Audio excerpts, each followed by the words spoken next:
Yes, sir.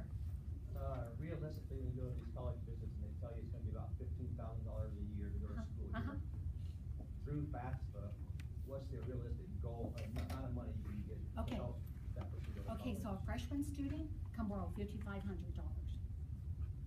That's it? That's it. That's what a freshman student can borrow. If a parent is denied a PLUS loan, there's additional money they can borrow in their own name. If you happen to be Pell Grant eligible, then that is based on that expected family contribution. Hopefully a student has scholarship money that they can apply towards that bill as well. So $15,000 might be the hard cost. That's what you're talking about. That's tuition and fees, room and board. You know, not every school has room and board, depending on where you're going. That room and board might be at home. So maybe you're going to a technical school that doesn't have a residence hall. You still have to live someplace, so that's why it's included. That's why it's included in your cost of attendance. But that might not be an amount you pay to the school. Some schools have that you're required to live on campus your first year, and in that case, then you would have that residence hall room and board fee that you would owe to the school. Other questions, sir?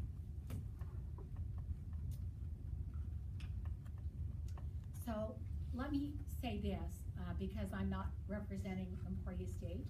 There are all kinds of ways to get an education. So one of them is that you might attend a two-year school. If you went a four-year school, you might attend a two-year school to start your education and transfer. Folks do that. It's a great way to get an education. If you're going to a high-cost school, they have larger scholarships. If you're academically solid, they might offer you a higher scholarship. If you're going to go to a technical school, Vo-Tech school or something like that, the Kansas grant, that could be something that you qualify for. So you would want to look at all of those sources. I would advise also to look at payment plans at the school. Sometimes folks pay things out over the course of a semester.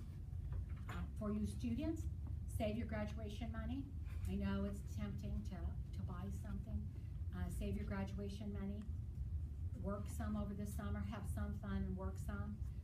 Help out so that you can help pay those costs, because they might be, that might be how you're going to get your education, and once you get your education, you can do something else that's fun when you're making different money. So help out as well. Anything else, sir, that I could answer? Okay, all right. Thank you. Thank you so much. I appreciate it. Let me say two things too real quick. One is this packet is excellent. If you're trying to look through like what exactly do you need to do at what time, at what grade level, and you have younger kids too, it's just a little checklist of what you should be doing each month, what you should be doing each quarter, those sort of things. You guys brought these. Yeah. We've never seen these before. Awesome. Yeah. The other thing is that every student has an account to what's called Career Cruising.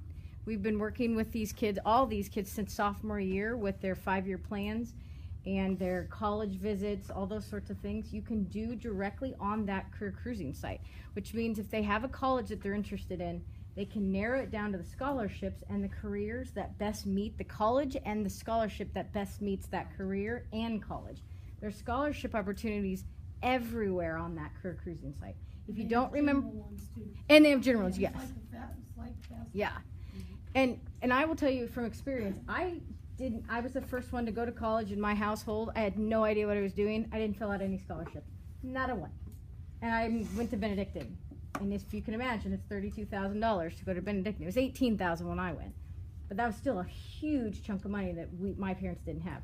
I took that whole loan out on my own. My parents took out a small loan. My brother, on the other hand, found tons of scholarships and went to college for free because he filled out all the scholarships. They're out there. You just got to look for them. Mm-hmm. And there's a bunch of sites on our website. We have tons of stuff on our website, tons of stuff on our channel, TV channel. It's all out there. And the kids have been getting emails too. So if you're not checking your email, you've got to start checking your email, because you're going to be getting a bunch of stuff that you don't even know you have because you're not checking your emails. Okay, but it's all out there, and we're trying to get it out there as much as we can, as soon as we can, so you guys have it in your hands. Yeah, and you all might wanna look at SALT money and see what's out there. Yeah, 'cause I'm going there's- to. There's a lot of scholarship opportunities Yeah. out there, so you gotta bother to apply. Yep. Any other questions? Do you have any questions? I guess Okay. I'm just a little confused, back to her example, if it's gonna cost $18,000 a year and they take on and borrow 5, where's that money coming from that got her through school? I had a Perkins loan at the time, and I guess they don't have it, so I took out Perkins loan, Yeah. Now Yeah. I'm thinking, where are you gonna get a this plus money? loan. So a student can get a private loan, they usually have to have a cosigner. There are some of those that are better than others, better interest rate. There are some that if the student takes it out in their own name and needs a cosigner, what they encourage you to do is make small payments on that, as small as $25 a month. It makes a big difference, and depending on which ones you look at, that's, after the student makes so many on-time payments, those parents can be released as cosigners, so they're not responsible for. So is that private loan through like a bank or what you're It's talking about? through, so on my website, I have a thing that's called private loans, and, we list the ones that our students have used.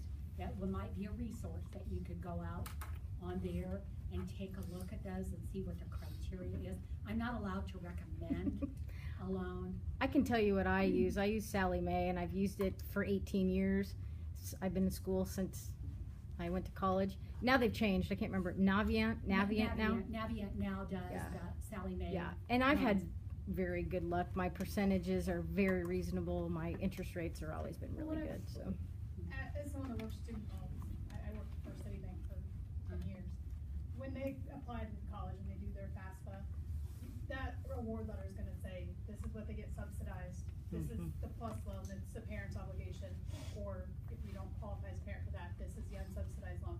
Then you're gonna have a loan amount left. That college that your child's gonna be attending will then tell you, we work with these private Mhm. lenders, you can apply for, here's the school loans we can apply for, Perkins I guess is no longer there. They also, some colleges, I mean Missouri Western's where I went, we had loans that we could apply for at the college level Right, that Mhm. the college sponsored.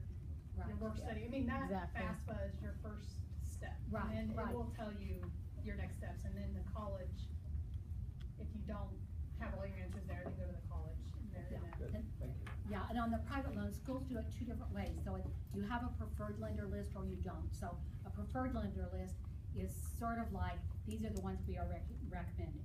These are the ones we work with.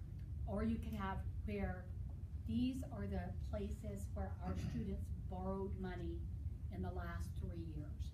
And that's the kind of list that we keep, but we do have information about each of those.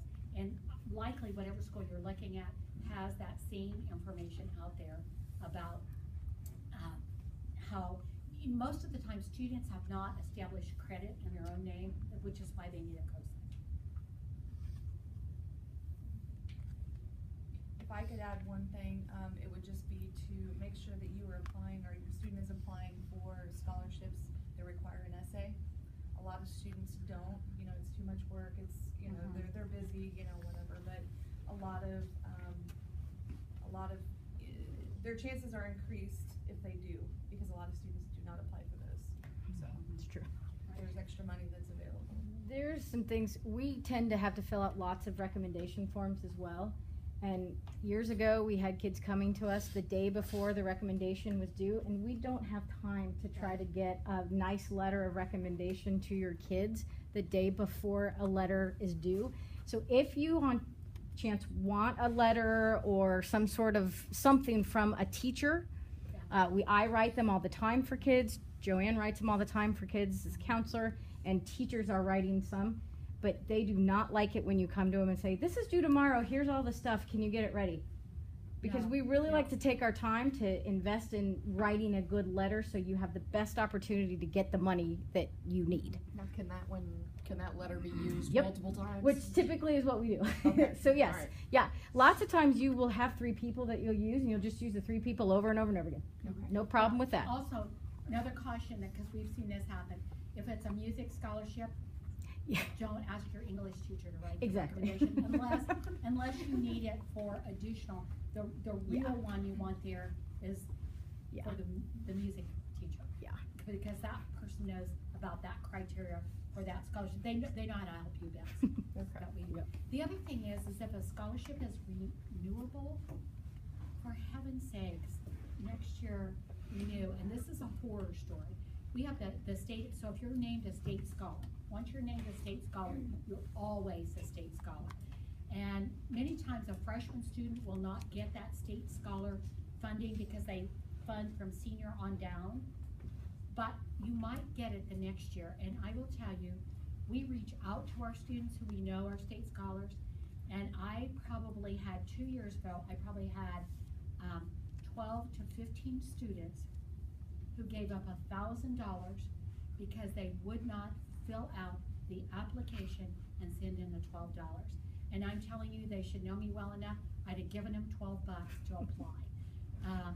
We sent it to their parents, we did a calling campaign, and they let $1,000 play there in spite of everything that we had done. So this is not just for now. Take care of yourself next year as well. Now, do you know, for instance, the Insprinter Scholarship, does it cover like nursing? Is nursing considered one of their? I don't know. We will start getting our local scholarships probably right after Christmas about that. I mean, we have a lot of local scholarships. There's a lot of churches that do scholarships. We have our big educational foundation that's a full ride for 4 years to Benedictine College. If that's something that you're interested in staying here, we have the Innsbrucker Scholarship. We've got, the Booster Club. We probably have maybe 20 different local, small to large scholarships that we will start putting out to emails probably in January. And we'll put those on the Friday message too. So if you're getting those things, you'll see lots and lots of scholarships come out.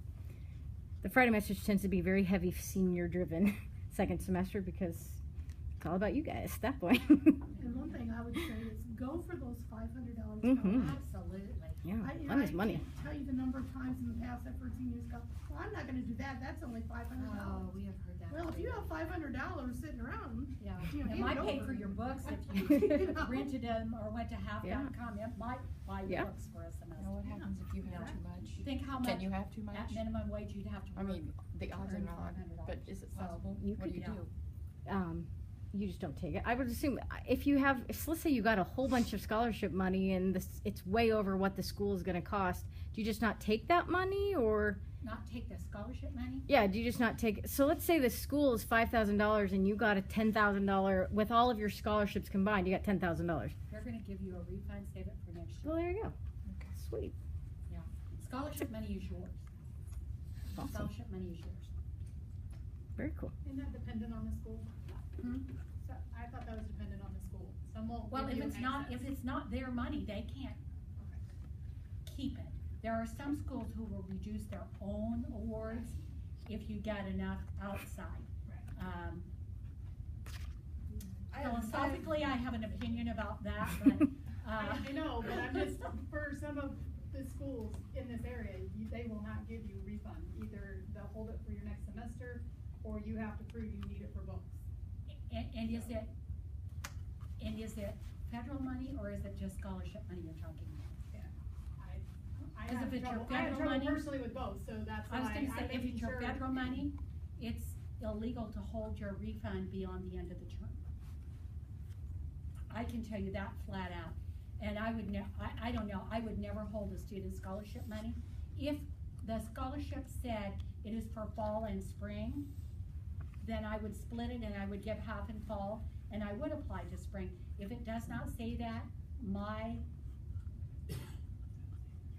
to me, that's your money, so I would probably argue that. That's a good Strongly. thing to have. Do lots of scholarships. Yeah, but if those, particularly if those are outside scholarships, that's your money. I Mhm. mean, I can see a school might reduce, they might have a policy that they reduce what they give, but